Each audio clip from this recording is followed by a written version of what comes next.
أعوذ بالله من الشيطان الرجيم بسم الله الرحمن الرحيم قالوا تالله لقد علمتم ما جئنا لنفسد في الأرض وما كنا سارقين۔ وہ کہنے لگے اللہ کی قسم بے شک تم جان گئے ہو ہم اس لیے نہیں آئے تھے کہ زمین میں فساد برپا کریں اور نہ ہی ہم چور ہیں۔ قالوا فما جزاؤه إن كنتم كاذبين۔ وہ بولے کہ اس کی کیا سزا ہوگی اگر تم جھوٹے نکلے۔ قالوا جزاؤه من وجد في رحله فهو جزاؤه كذلك نجزي الظالمين۔ انہوں نے کہا اس کی سزا یہ ہے کہ جس کے سامان سے وہ برآمد ہو وہ خود ہی اس کا بدلہ ہے، ہم ظالموں کو اسی طرح سزا دیتے ہیں۔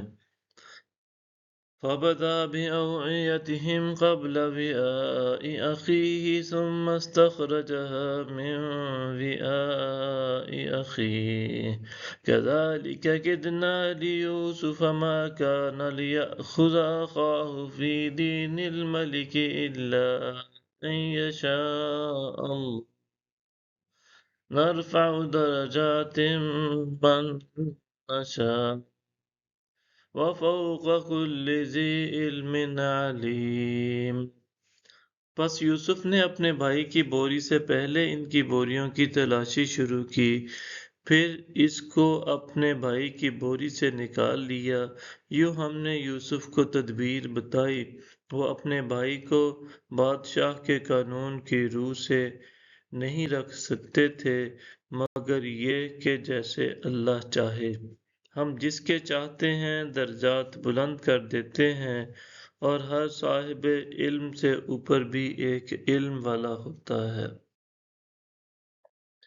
قالوا إن يسرق فقد سرق أخ له من قبل فأسرها يوسف في نفسه ولم يبدها لهم قال أنتم شر مكانا والله أعلم بما تصفون۔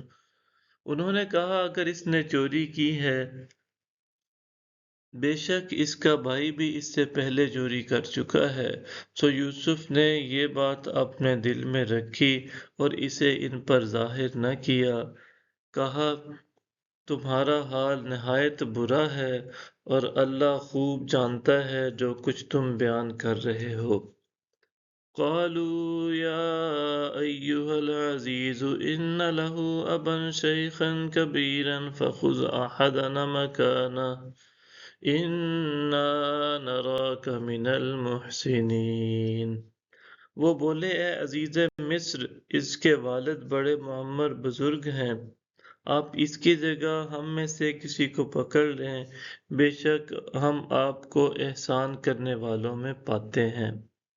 صدق اللہ العظیم۔